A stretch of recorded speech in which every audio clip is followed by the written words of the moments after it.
Hello, everyone. Welcome to 360 Degrees Excellence, where we believe everyone can achieve all-round success. Today, I'm going to be having a conversation with Dr. Oyedeji Ajibola, and we're going to be talking about finishing your PhD faster.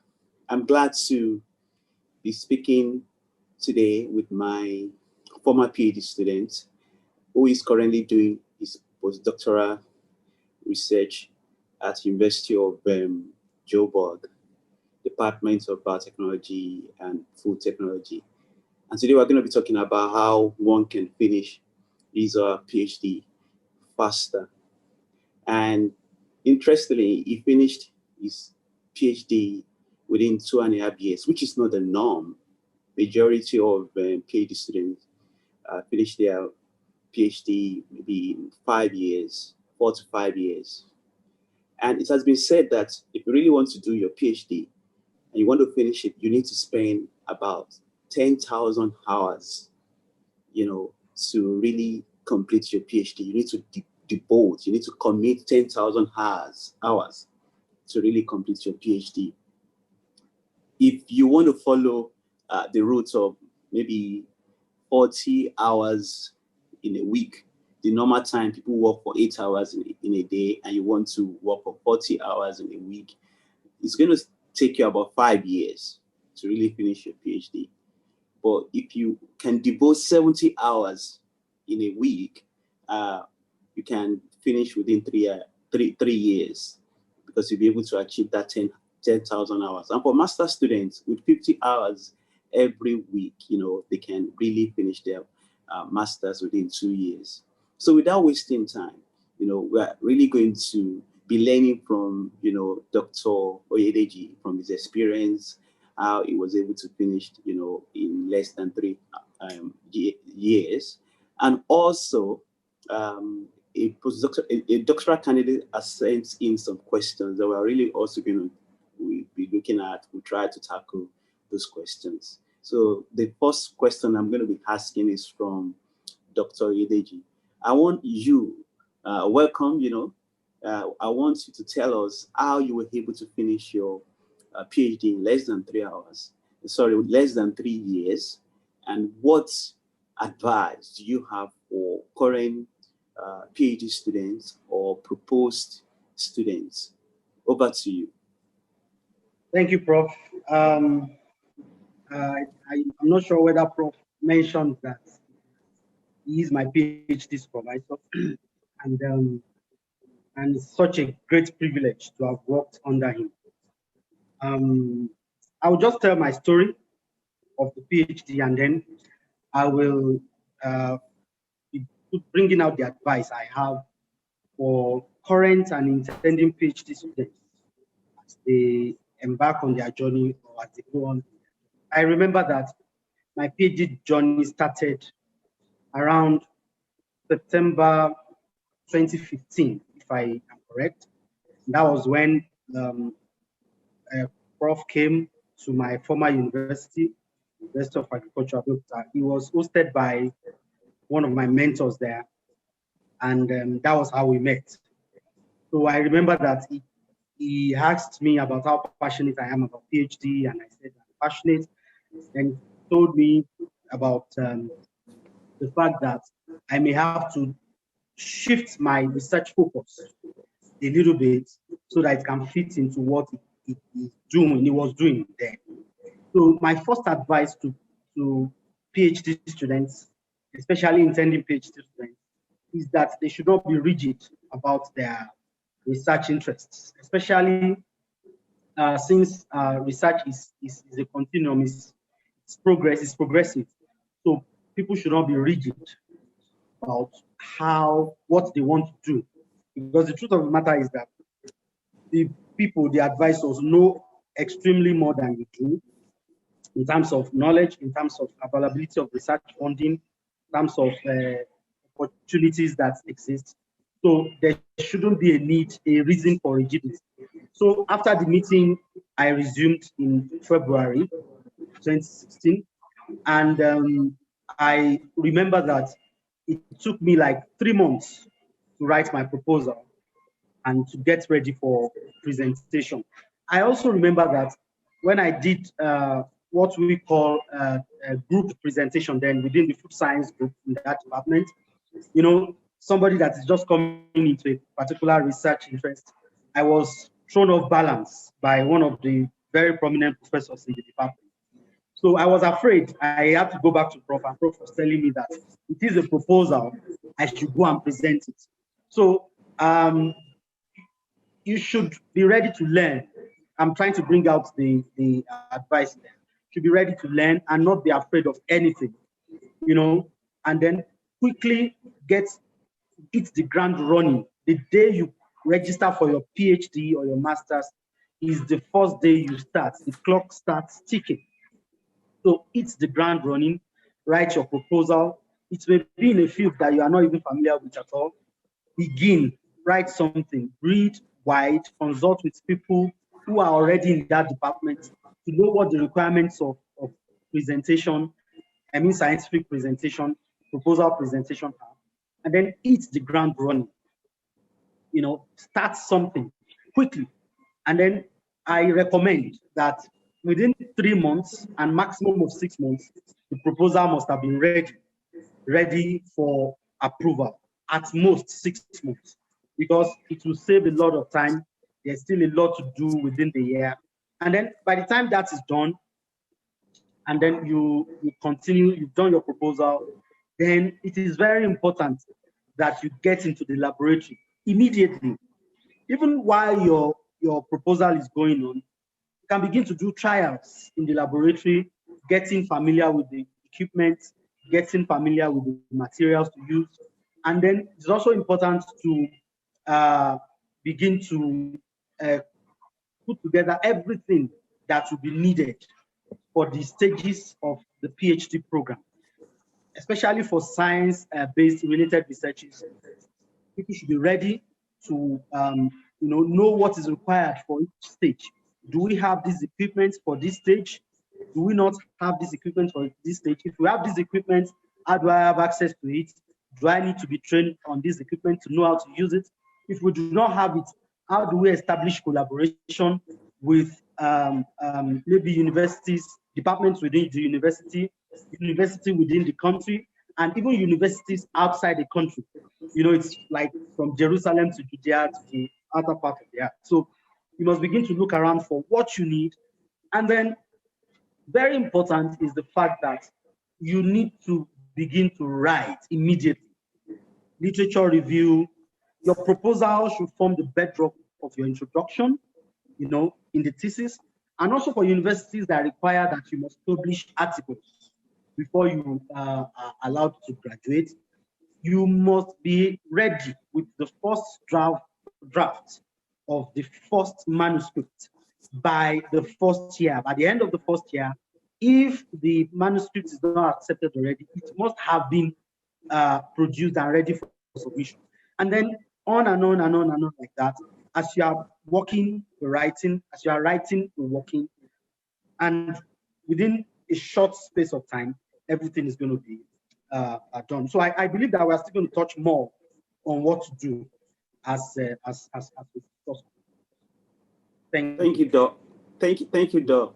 You mentioned something there about the importance of writing, the importance of reading. It's very, very important for doctoral candidates to immerse themselves in writing and to immerse themselves in reading. You have to really read literature. You know, it's all about reading. You have to read, and it's tasking. And if you have decided to do your PhD, you must know that it's tasking and you must be ready to do it. You remember when I was at University of Victoria, where I did my PhD, Professor Taylor would say that doing a PhD is like climbing Mount Everest. I mean, that's the highest academic achievement you can have. And if you really want to do it, you must tighten your belt. You must know that there will be challenges on the way, but you must be ready. And it's all about immersing yourself in literature and learning from what others have done. Isaac Newton says something. if I've been able to seek beyond most men, it was because I was able to start on giants. And it's all about, relating with those giants in literature and learning from them. Somebody sent some If I questions. may, Okay. something also came to me now that it is also important to understand the role of your major supervisor. Absolutely. PhD is 90% supervisor, 10% your input. And why I said so is that he's going to be the one to put you on the right track. He or she is going to be the one to provide the funding. He or she is going to be the one to provide the equipment, the materials, and the guidance. So the effects of advisors can not be overemphasized. And I'm appealing to advisors and intending advisors to kindly give their wings, spread their wings for their PhD students to fly. It's very, very important. Yeah, you're right. The importance of advisors, promoters, supervisors can never be overemphasized. Very, very, and it's very important for you to have a good relationship with your mentor, your supervisor. And then somebody sent questions that we're really going to consider. The first question, you really touched on that. What is the maximum period, or how long should one spend in finishing up a proposal? You said 6 months, and I agree with you. You should try as much as possible to finish writing your proposal in 6 months. Another one, how soon can you start your lab work, even when you don't have a clear direction yet about your proposal? You also mentioned it, even before you complete your proposal, you can go to the lab, do certain things, familiarize yourself with the equipment, with the method you are going to use. You might even want to do some survey if your research involves, maybe you want to work with a pathogen in a food. You want to do a survey. That there's a lot of things you can do, and you have to be you have to use your initiative. You have to be proactive. Yeah, you can start working, in the lab before your proposal is finally approved. Say, for example, in some university, it takes a long time before your proposal is approved. So you can do certain things. But it's very, very important that you have a good relationship with your supervisor. You speak to your supervisor. If you have an idea, you can tell your supervisor, can I do this? Supervisor can say, okay, I think it's right that you do it. And supervisor likes students that are proactive, students that initiative, and that is what you expect from a PhD student, because you expect a PhD student to know what to do. A PhD student must be able to do research with minimal supervision, very, very important. So I also want to add that the trials are very important. Once you have identified a method you want to use, even if it is social science-based PhDs and all of that, identify quickly the methods, established methods in literature that you want to use, and quickly begin to try them out. Because the truth of the matter is, how it looks on paper, on published articles, may not be how it is going to look in the laboratory, because the conditions of research may be different. So get the materials, do the trials. So by the time one has done the trials, these trials can be going on while the proposal is going on, while you are still writing, or you come across this particular method, you try it out in the laboratory, it works, then you keep it. Doesn't work, you know how to modify it. By the time you are done writing proposals, all the methods may have been ready, and then you can begin to do the real analysis.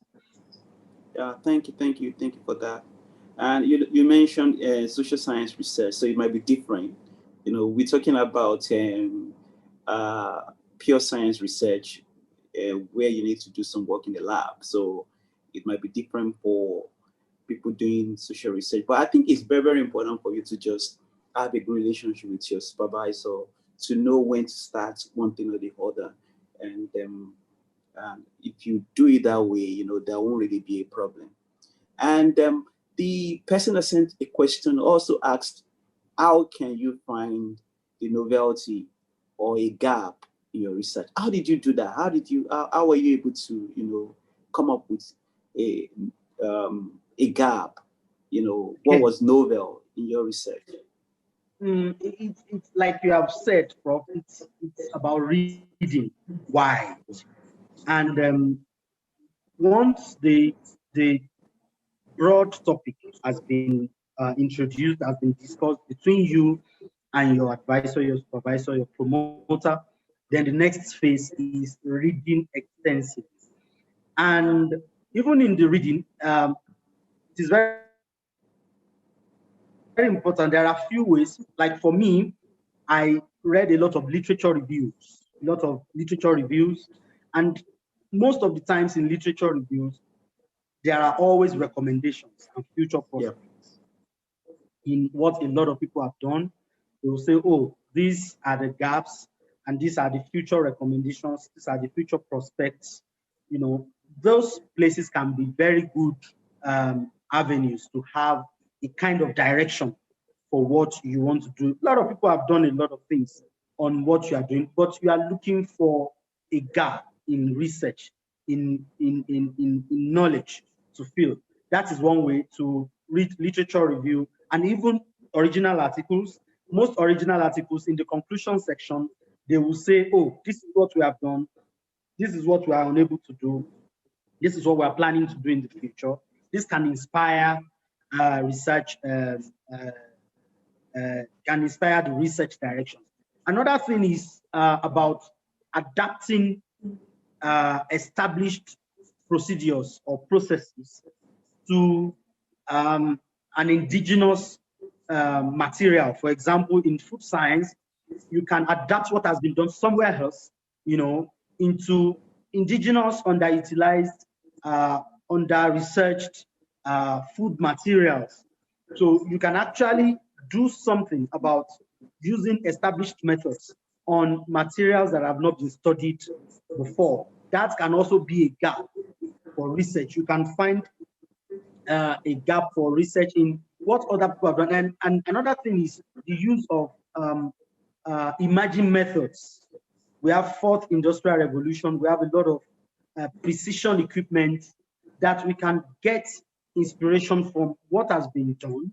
These days, there are, the use of 3D printing in the production of food materials, innovative methods, to now domesticate them to materials, food materials. For example, many traditional analytical methods that we know, they do not give us so much information about and analyze parameters.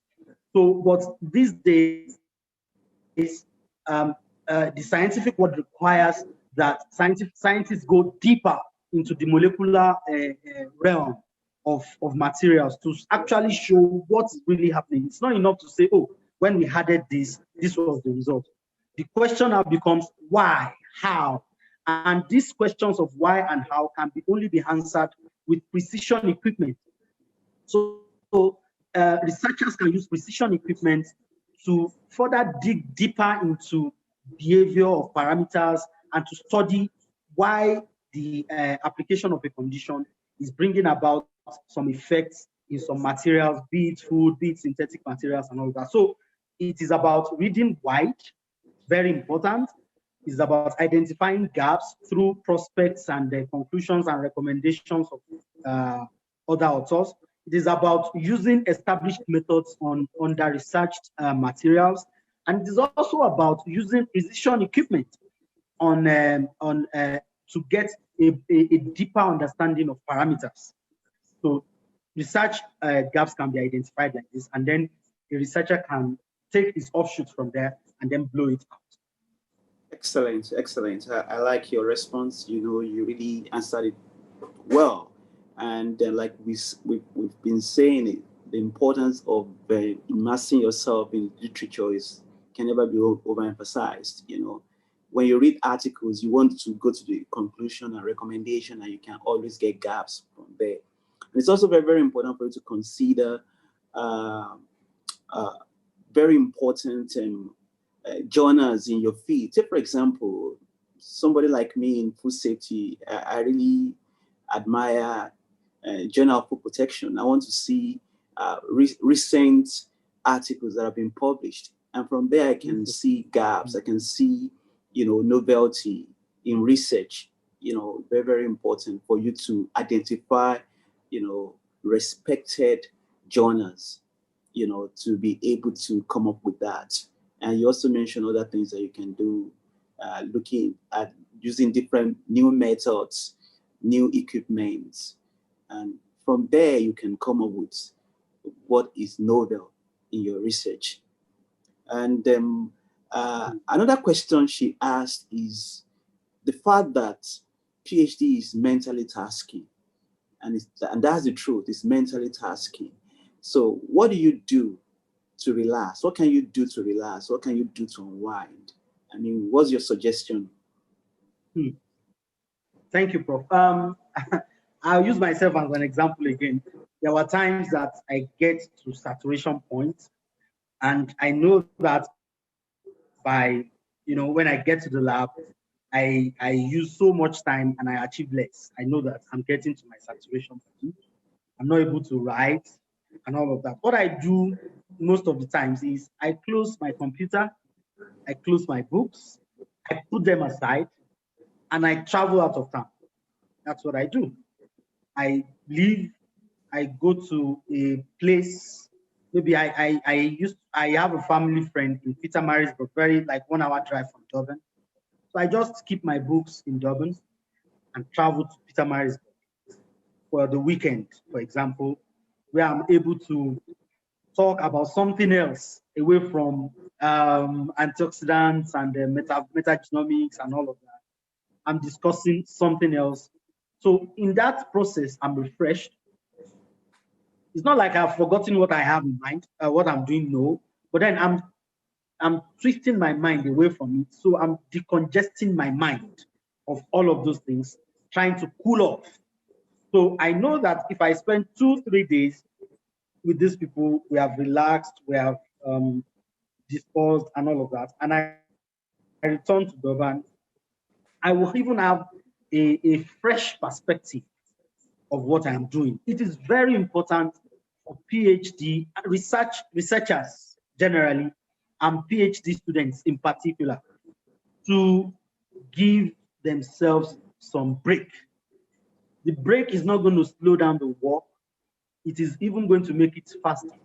Because by the time you are saturated, you are going to be putting in a lot of effort with little or no results. So it is very important to unwind, to get out of the whole system, in quotes. Pack everything to one side, go to a place where you are not going to be discussing anything related to research, spend a few days and return. Make sure you quickly return. So even while you are doing all of that, perspectives can come, to what you are going to do. You can only get new and fresher perspectives in a very relaxed environment. And I also want to charge researchers that holiday is also an investment into one's mind.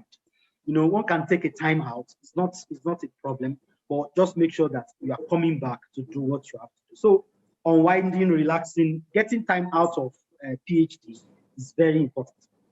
I like that. Very, very important. I remember when we were at UP, we used to have braai. People will organize braai, and everybody will buy something, will play together, will not be in the lab. So it's very, very important for you to find time to relax. If you live in a place like Durban, you can go to the beach, just go there and see other things. So very, very important for people to do that. And another question the lady asked is this, that what is one thing you do every day that contributed to the success of your program? One thing you do every day. What is that one thing that contributed significantly to the success of your program? Well, maybe not just one. I'll just mention them. I make sure when I'm in school, I'm in school. I go to school every day. I may even be in school and not be engaged, with research, lab work, and all that. But I'm within the academic environment. My mind is at alert that I am here for a purpose, and time is running out. So you must not go out of your jurisdiction of the lab. Very important. Then I also, like I said, when you reach your saturation point in the day, take time out, talk to your colleagues. It could be about the research, it could be about something else. Take a time out. And I also sleep very well. Sleep is very important. Uh, Researchers, I know this will not be strange to Prof. You may be sleeping and still be thinking about research. It happens. So, but then you have to sleep. Sleep is important. Get enough sleep before you come back to the lab to work, because we are working with reagents that could be hazardous, reagents that could be dangerous. Your sleep is very important. So I come to school every day. I make sure I get something done every day on my research. I try to take something out of the task I have to do. I discuss with friends and colleagues, and from there, I get new perspectives to my research. And importantly, I also discuss with family, I relax with family, and I take my time to sleep very well. All those things help. Fantastic. Yeah, she also asked this question that apart from postdoc opportunities, what other opportunities do PhD graduates have in South Africa? And what are the required skills? Do you have any response to that question? Yeah. Yes, but before I go to that, I want to advise, especially researchers in Africa who may not have enough access to subscribed journals. They should be open to reaching out to their colleagues that may have access to them. There's nothing wrong with sending topics to your colleagues who are, who have access to these articles, to help you download them and send them to you. Because the truth of the matter is that it may be difficult for you to have access. There are many countries, especially in Africa, that their universities cannot, subscribe to these journals, maybe because of paucity of funds and all of that. So researchers should be proactive, so that they won't be stuck. And people should be wary of predatory journals. Go to journals that are reputable. Now, coming to the question, what other things can be done? The first thing I put here, because I had to write it down, is to be exceptional with some softwares and some equipment. For example, the high precision equipment, HPLC, LCMS. While studying, one can take time to learn and know these equipments, how to work on them. These skills are still very, very rare skills. How to work on chromatographic machines, how to use some very, very rare analytical softwares. There are so many of them, Minitab, Python, a lot of them. A PhD graduate can invest time during PhD to learn these things. They become extremely rare skills that the person can use to, make money at the end of PhD without having to do postdoc. That's one aspect. Another aspect is to be a consultant to startups. You can consult for startups. So, and one aspect, one route to that is through your advisor. Your advisor may have established relationship with some people. You may even have requests to come and help startups and all of that. So if there is established relationship, he can zone that to you. Okay, these people have this, go and do it. One can consult for startups and make money from this. Also, one can start a business around one's field of expertise. With little money that may be available, one can start something as a food scientist. One can start, something, even if it is analysis of analytes, analysis of materials and all of that. But I must also say that in South Africa, for example, you need permits. You must have the requisite permits. You must be a member of professional bodies, so that what you are going to be doing will be legal. You don't just start something and say, oh, I have a PhD, then I can start. No, get your permits. The South African government makes it easy to get a permanent residency after PhD. Get your permit, permanent residency, so that you can be able to do anything in the country legally, and then to get all the permits for every business that one wants to establish. So one can have a business around your research area or general education. You can teach people, have a business around proposal development, around English language editing, around a lot of these things are possible ways. They may not pay so much as an employment, a full employment job in the initial.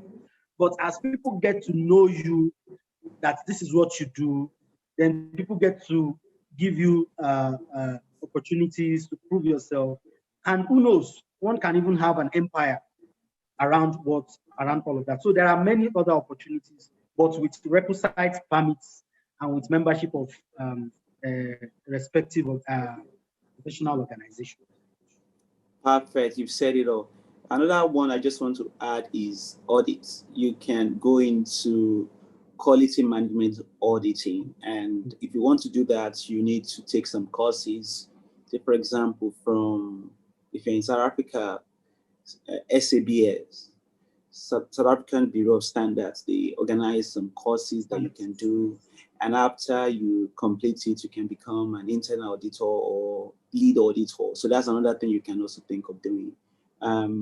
But you should understand that you can always convert your research into startup. You can always do something and don't give up. And you can also work in the university as a lecturer, and also you can also leave, you can go to other country, you can travel to another country, you can immigrate. Just know that there are so many things you can do. You must be passionate, you must believe in yourself, and like people like us who believe in God, dream big.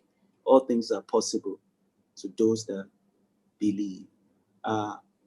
Thank you, Doc, for really answering all those questions very, very, very, very, very well. Yeah, thank you for taking time out of your busy schedule to do this recording. Thank you so much with me. I really appreciate you. And I'm sure to our viewers, I'm sure you must have learned one or two things. I want to tell current PhD students, you must immerse yourself in reading and writing. You just have to do it. And then when you do it, when you don't stop reading and when you don't stop writing and you have good relationship with your supervisor, with your mentor, I tell you, you will finish your PhD faster. And even if you don't finish your PhD in 2-3 years and you still finish in 4 or 5 years, is an achievement. I want to tell you that it's an achievement. Don't give up. If you are doing your PhD currently and you're thinking of giving up, don't give up. You can finish it. And I want to wish you a wonderful day ahead. See you next time. God bless you.